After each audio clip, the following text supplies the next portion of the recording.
What's good with the YouTube? You already know Big Flacco with a convict's perspective, and I'm gonna smash, dash, and slide on through with a little bit of energy, man. Please hit the like, subscribe, comment, and do everything that you can to support the channel. And as always, man, I got a special guest, returning guest, man, the homie BadAss Snoop. How you doing, brother? Man, I'm doing absolutely phenomenal. Man, I gotta give absolutely phenomenal. A bit under the weather. Yeah. A bit under the weather. But Okay. I'm doing phenomenal. I got to give a shout out to Truly. I got to give a shout out to Snoop, man. I'm not gonna, he gave me some really good advice this morning, man, and I really appreciate it. I really needed to hear that, man. Appreciate you for that, brother. So we're gonna go into Absolutely, man. we're gonna Absolutely. go. You know what's unfortunate? You know what's unfortunate is that we can't record that and put that out there because people they're not receptive to positivity for some reason. Yeah. People like the negativity and the drama and the shenanigans. So Yeah, the shit talking on YouTube and shit like that. Roll, You know what I mean? Yeah, I appreciate that though, most so what definitely. are we gonna do? We're gonna do this Pelican Bay story absolutely. that everybody's been asking about, bro. You know what I mean? So I'll let you just go from here. Goodness. Yeah, I'm gonna speak on that. That's something I really don't talk a lot about, but I'm gonna tell that story, man. So look, here's how it goes. Everybody knows about the incident. Well, not everybody, but behind these walls, within the cesspool of this subcultured environment, many people are aware of the incident that took place in October. This call and your telephone number will be monitored and recorded.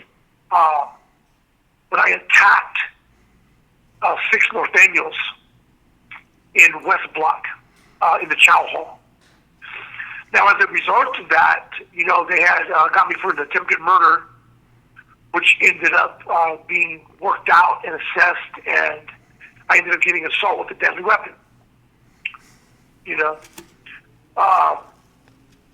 I did 2-year shoot, and they ended up putting me up. During that time, from 2004 to 2005, the administration tried to keep the North Daniel riders with validation packets, and they wanted to validate us as a prison gang because a lot of incidents, like the incident that took place with me, that was occurring in different places. So, we'll get to that later on in the future, possibly, perhaps. But, once my shoe was coming to an end, I was in the adjustment center in San Quentin. They finally figured out what they wanted to do. So I ended up validating the North Daniel Riders as a destructive group, thus meaning they had to put us up for transfer and put us on the yard. Now, at this time, the North Daniel Riders were not going to SNY yards. They were propelling forward, and they were doing whatever it was that they needed to do. Okay? And as you notice, I say they. They means us. Us means us. Now, it was said that they would eventually make a yard for us. Okay? And they finally did. They established a yard in High Desert, level 4, general population 180, which is a shoe kick-out yard. I have good compadres on that yard. I have my boy LB from Sacramento, and Boxer Jimenez from Broderick, and Lolo from Antigua, and solid compadres, man. That held my same vision and understood, the message. They understood what was being established as well as pushed forward. Now, they put me up for High Desert, and when they do so, they always have to have an alternate prison. just in case that, somebody takes that bet for some reason. With my luck, when they put me up for transfer, I ended up getting sent to Pelican Bay, which was my alternate. And I remember when they transfact me, that means putting the box together and whatnot. I remember I heard the talking, and I heard them saying, Vasquez, when they were reading off the names, and they were saying the institution, and I literally heard them say PBSP.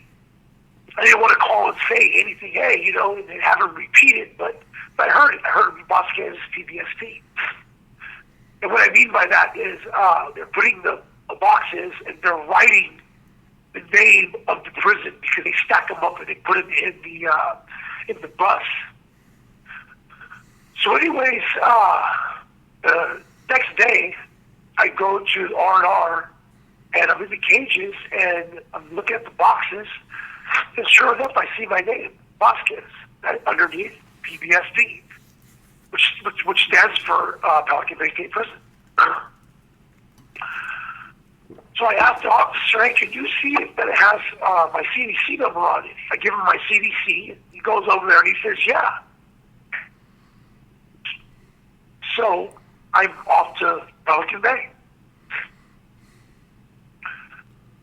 So anyways, we ended up stopping by in Tracy overnight.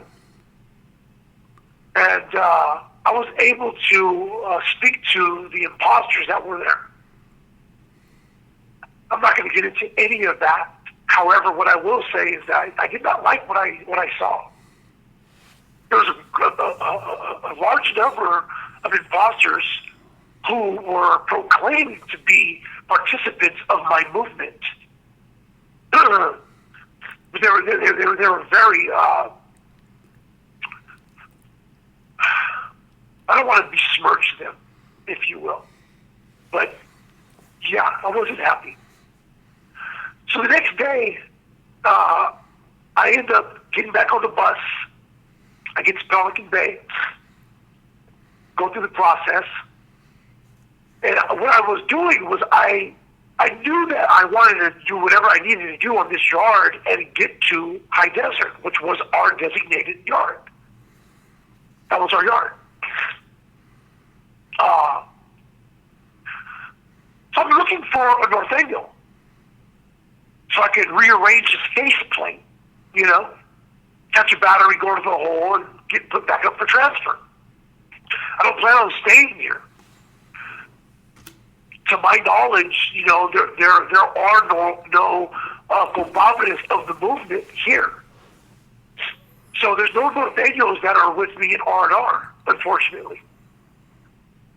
So I ended up getting sent to A yard, Facility A. And they placed me in Building 2, which was the orientation blocks, A section.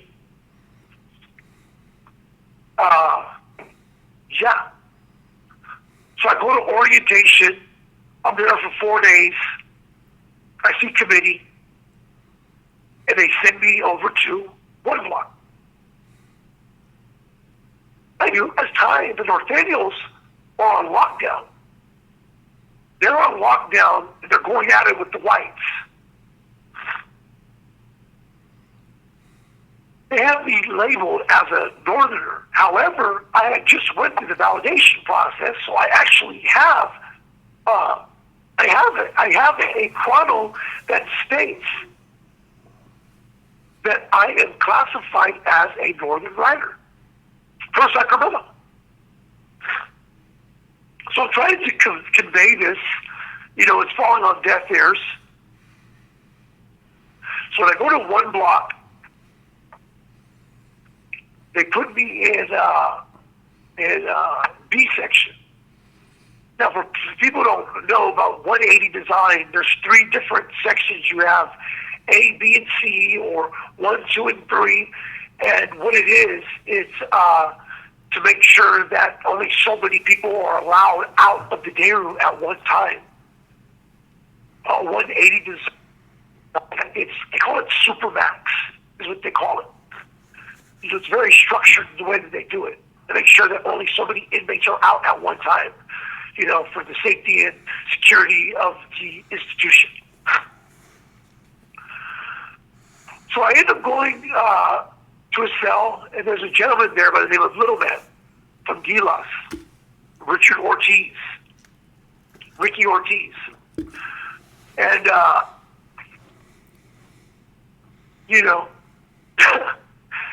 he's very surprised that I'm in the cell. And he says I'm not supposed to be there. I let him know, hey, I'm here. Now, I don't know if many people are aware of this. Flacco can attest to this. The Norteños had something called the scoop on Snoop.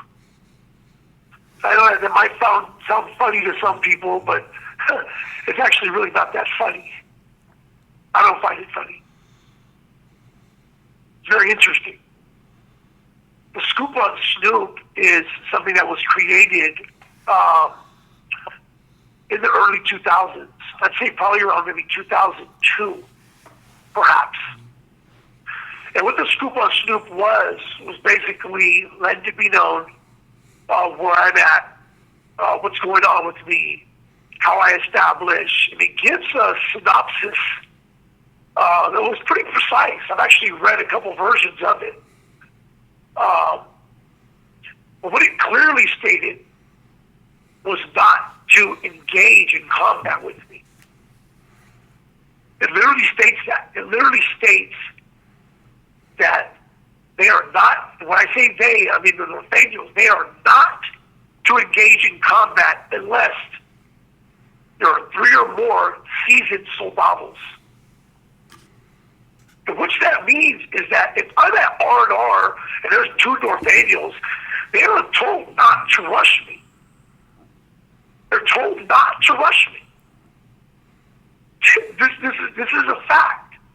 And this is something I'm just simply stating. This is a fact.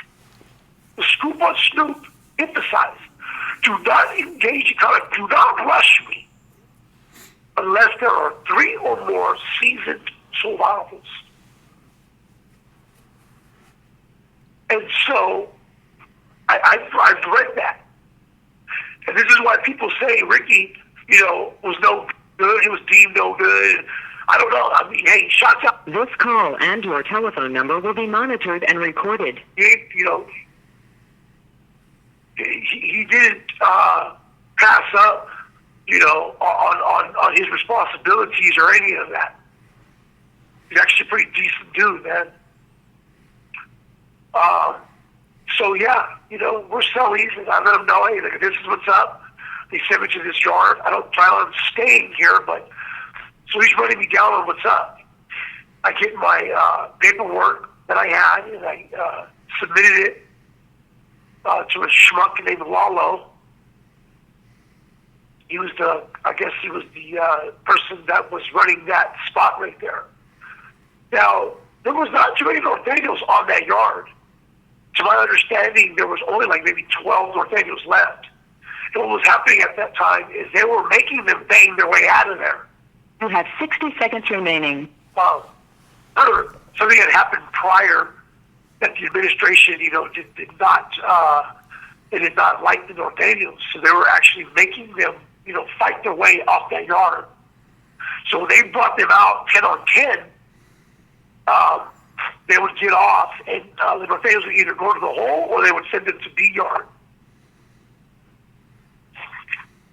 Call me back. Yeah, so anyways, I get my paperwork and I submit it, and I have a missive in there. And I let them know straight up, hey, I'm coming from San Quentin. Here's my paperwork. Just finished a shoot term. Had an attempted murder that was dropped down to an assault with a deadly weapon. Don't know if you guys are aware or not. I am in attempts of heading to High Desert, which is an established yard for us. And I'm very proud of our accomplishment. You know? Anyone who knows me knows that I'm not with none of this fucking prison shit. I've always had a fuck prison mentality. I was very proud of this accomplishment because there were a handful of compadres of mine who understood the concepts in which I created. They held my vision. They saw my vision. They were able to literally see and understand the essence of what I was doing. I was creating something new, something for the people, man. I didn't do what I did for selfish reasons. There was no malicious intentions behind what I was doing. I was literally sacrificing my life everywhere I went. You know, I can get into the intricacies of all of that, but people still won't understand. They won't understand. So anyways, the next day, my boy EMS comes through. And I hear, "BadAss Snoop. Where's my boy BadAss at?" And I come to the door, and my cell was the door right there next to the shower. He comes over there with a bag full of stuff, man, and he's like, "Man, what's up? What's up?" And, you know, and he's happy to see me, man. I haven't seen him in so many years, man. What's going on? So he's like, "Boy, what's up, man?" You know, and so we're chopping it up, man, and letting him know what's going on and how I am and what's been happening. And he tells me things that he's heard and it's true, and I'm like, "Yeah." And he tells me, you know, basically, "Dude, what the hell are you doing in there?" You know, I'm like, "Yeah, I'm aware. It's all good." You know, so he slides me all the stuff that I, you know, that you know, he gives me the coffee and, you know, the hygiene, and here's some food, and we're just having good energy and a good time, man. You know, and he wants to get me over to his block. You know, he's in 4 block, and I let him know I got some business to handle. It's good. You know. But he was genuinely excited, and you know,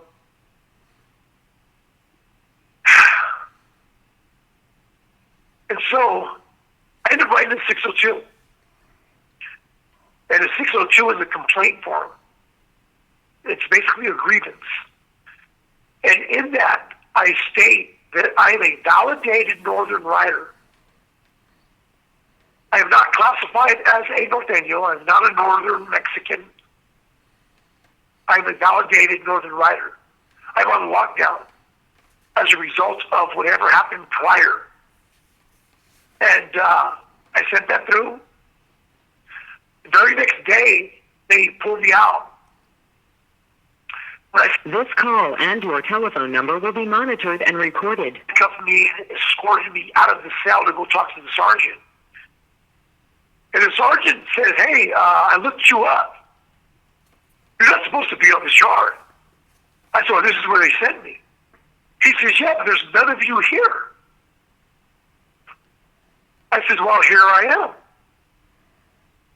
And he says, "Well, you know where you're at, right?" I says, "Yes, I know exactly where I'm at."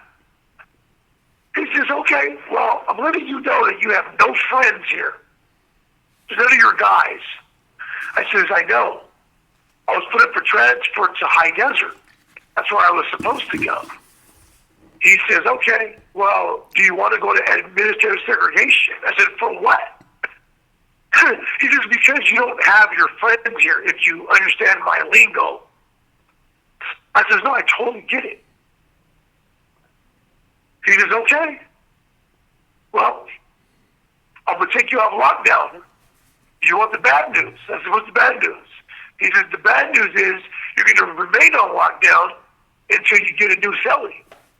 I says, "Well, can I get a new cellie? Can you move me somewhere else?"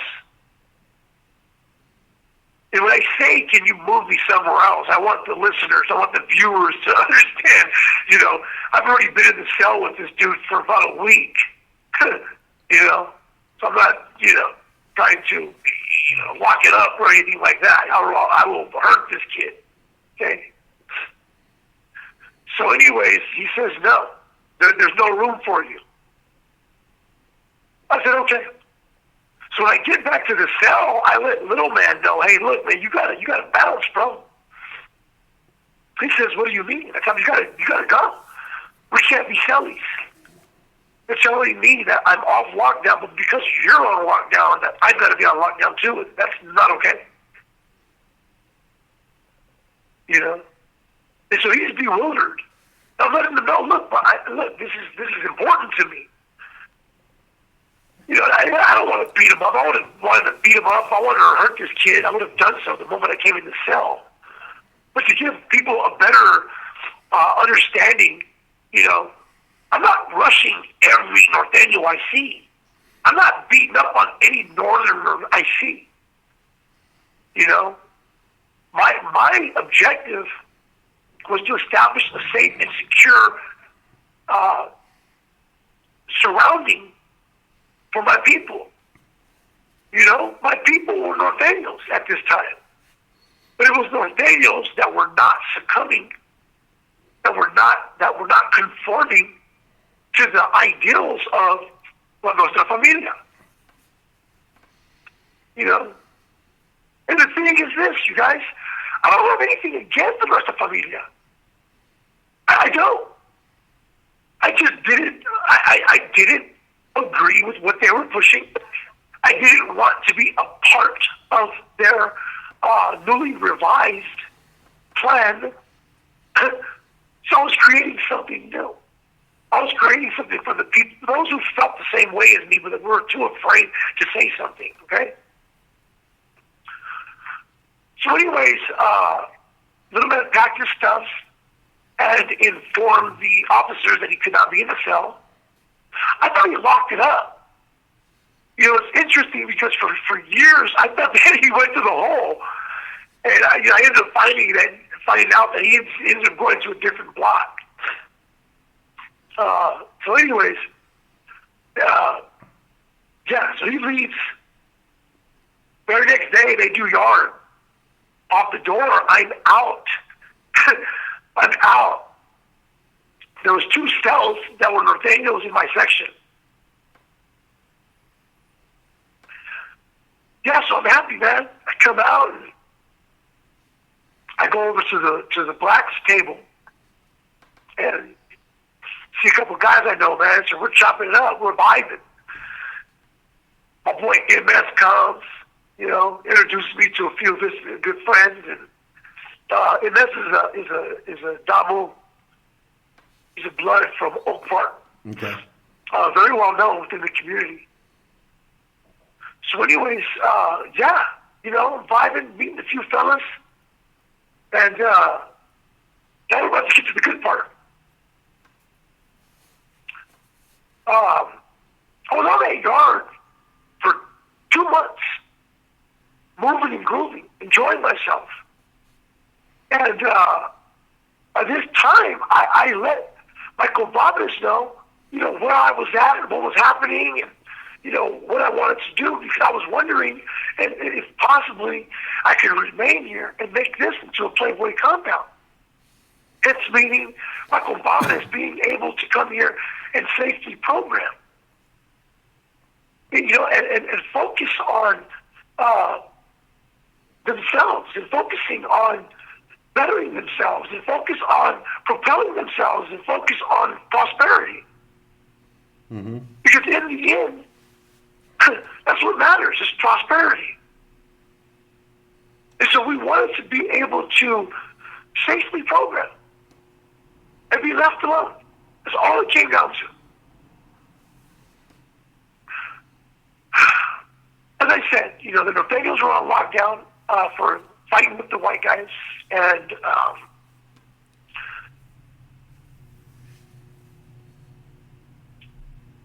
when the whites came out, they ended up getting on some white crip, and We got locked down for the day. And to be honest with you, I was going to let the Norteños and the whites go at it with each other. That would have solved my problem quickly. The Norteños knew I was there, and I was letting them know, hey, I look forward to this good time we're about to have, So I had opportunities to prepare myself. I was ready for them, just like they, were ready for me.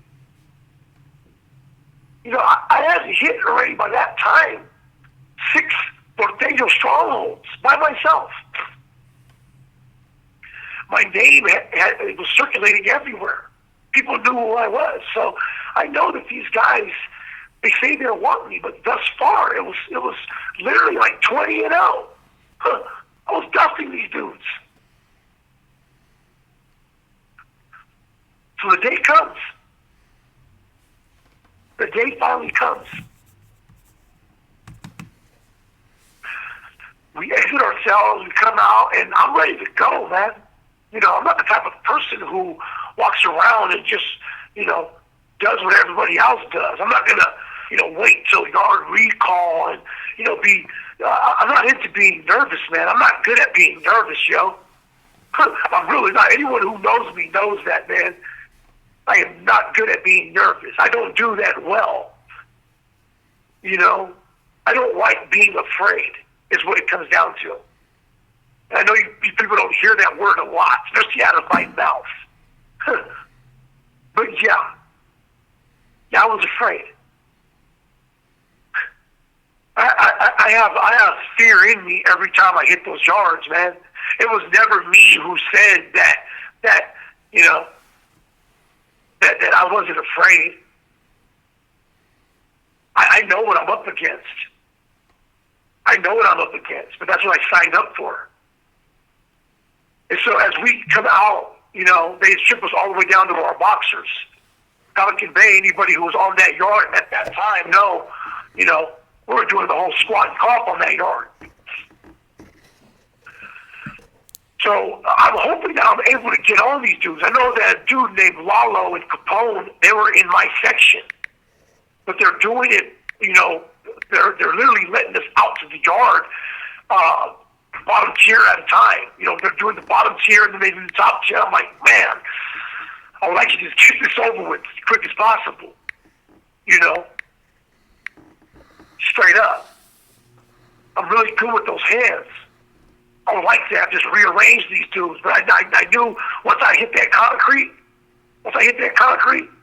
we have to play with the tools. So anyways, I end up exiting the building. I reach the concrete. I go straight to... You have 60 seconds remaining. By the bars.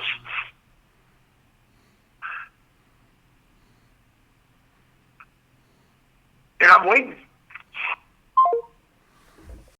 Yes. Yeah. So,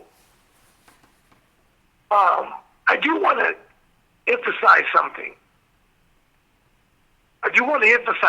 Something that to this day, I'm not okay with. The Norteños tried to get me off that yard by other means. I'm not into holding kites and, saving relas and doing all that nonsense like a lot of people do. But Pelican Bay was a gangster yard, man. Pelican Bay A-yard was a gangster yard. It was a program yard. But, the inmates, the prisoners, they governed that yard. The convicts, if you will. The convicts, they ran that yard. They were very meticulous. They were very meticulous, man. It was a tight ran yard. Now, mind you, Pelican Bay's yards, A and B, normally are. As we all know, that's where they have the SHU, the security housing unit. Is where they hold the Mexican Mafia, the Norte Familia, the Aryan Brotherhood, the Black Guerrilla family. So a lot of those guys, when they, reach that day, they release them to these yards, So they always ran real tight. But I say that because, on several occasions they pulled me out, talking about they found tight, saying that I was, my life was in jeopardy, and, they're going to kill me, and come on, man. I mean, who else should be dropping these kites, They pull me out every time, but, I'm going to, fast forward about that. I'm not going to get all into that. But yeah, man. There was even an incident where I had heard that the Sureños were contemplating, engaging in combat with me.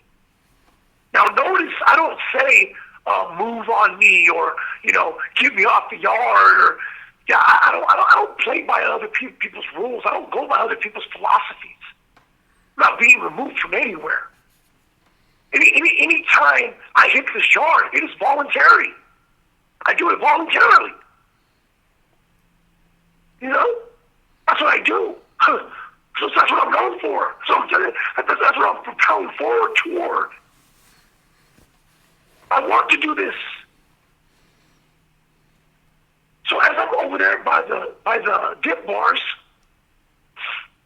my boy comes through.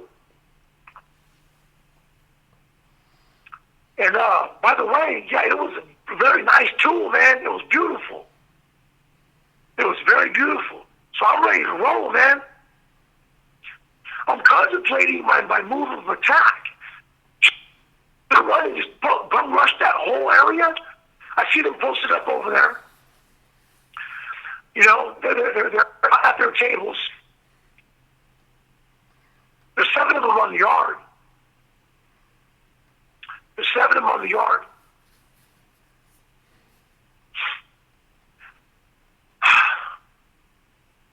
Finally, I look over and I see 3 walking to the right. It's time for me to go. To this day, man, I wish I would have done it. I really wish I would have done this because I got offered assistance.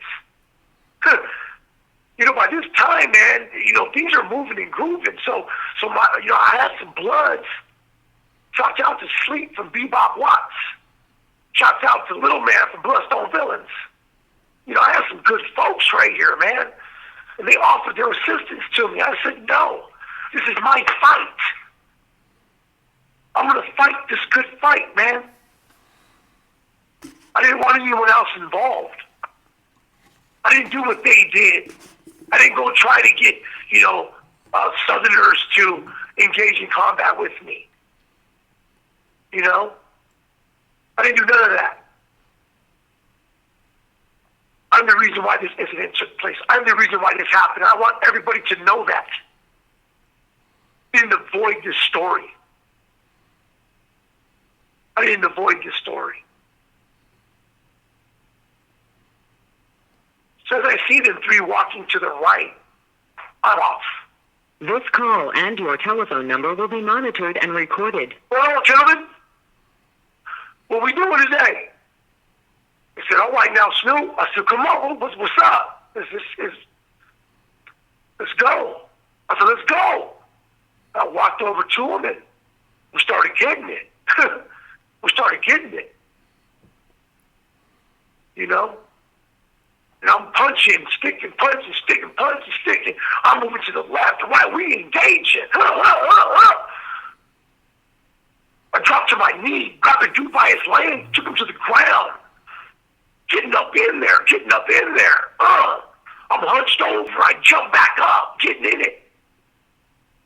We're all over the place. We're moving. They're busting. Boom, get out! Boom, get out! We go at it. We go at it for at least a full minute. And I know a minute to many, that's a snap of the finger, but when you're engaged... That's a long time.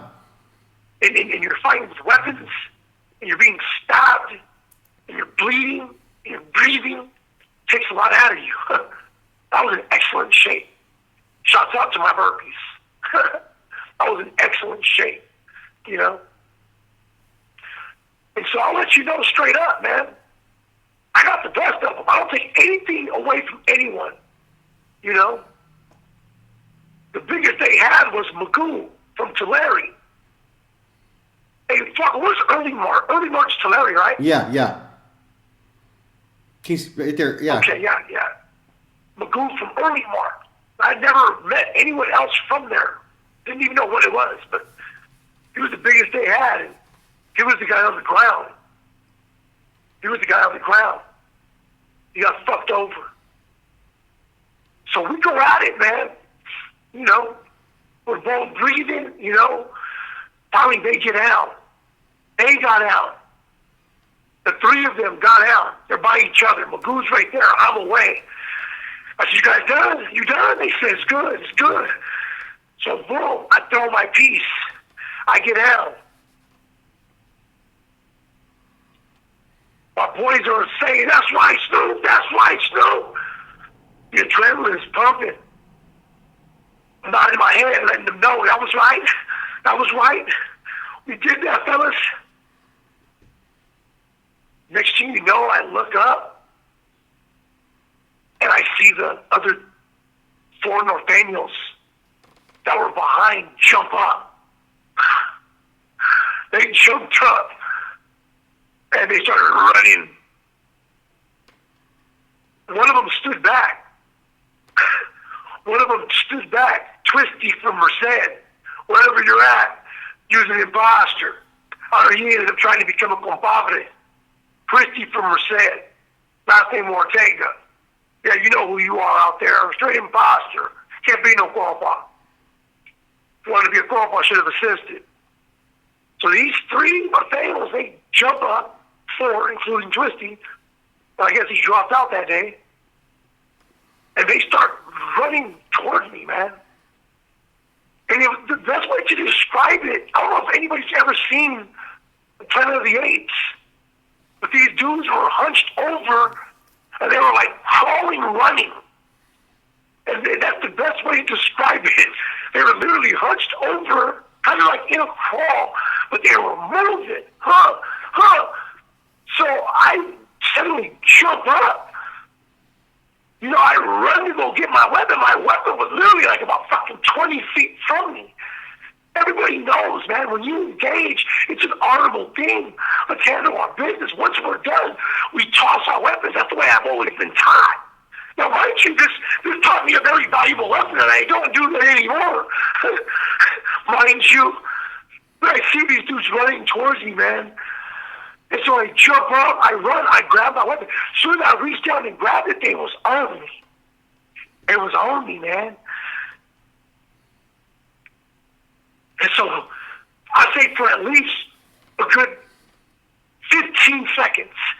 It may not sound a lot to people, 15 seconds, but I'll tell you what, it was the longest 15 seconds of my life because it was on me. It was on me. I was exhausted. And so I finally able to get up. I was able to get up. And now I'm engaging. The other 3 jump up. I'm breathing, I'm huffing, I'm puffing. I'm punching, I'm sticking, I'm punching, I'm sticking. And I taste the copper. I taste it. Every breath, I can taste it. I know. They pop one of my lungs, if not both. I've been involved in these situations before. I've been engaged in combat. We're going at it. You know? I'm going at it with 6 of them. You know, I didn't find out later, you know, but 2, I thought that they were all strapped. We was going at it, man. They're busting. Boom, busting, boom. You know? One of them gets shot in his leg. I hear later that he only has 1 leg now, but, you know, they shot him in the leg. You know, it's a Mini 14 busting at you, man. So big bullets. You know? But I will say, you know, and I will say that this is the one time that I was overwhelmed. I was overwhelmed. This call and your telephone number will be monitored and recorded. And like I said, man, I wasn't avoiding this story. I wasn't avoiding it. And I will say yes. Yes, it's true. I was overwhelmed. you know. And so at the end of it, you know, everybody gets down. Man, I remember I just rolled over. I was just looking up at the sky, man. It was cold out there. And I remember saying to myself, man, fuck, here I go. It was a good day to die, you know? And so when they come, they say, hey, you know, we have a code one. We have a code one on this one. I remember I was so happy to hear that. And we got two of them. We got two of them. And for those who don't know, a code one means that these guys are headed to the ambulance. We're sending these guys out of the institution. And I remember, man, thinking to myself, man, I was just grateful that if I do die today, there's a couple of them that are going with me. And I remember I was just hoping, man. I was hoping that my people were proud. I was hoping that my wife was proud. I wanted my son to be proud. I wanted my people to be proud, man. So they come and they're assessing me and they roll me over and, you know, I refuse to get on that stretcher. I refuse. I'm not getting on that fucking stretcher. So, you know, I got to my knees and they cuffed me up and, you know, they assessed my circumstances. I tell you what, man, we had our thing. We did it. You know, 5 of them were stabbed. 5 of them had puncture wounds. You know? That's what happened in Pelican Bay. That's the true story of what truly happened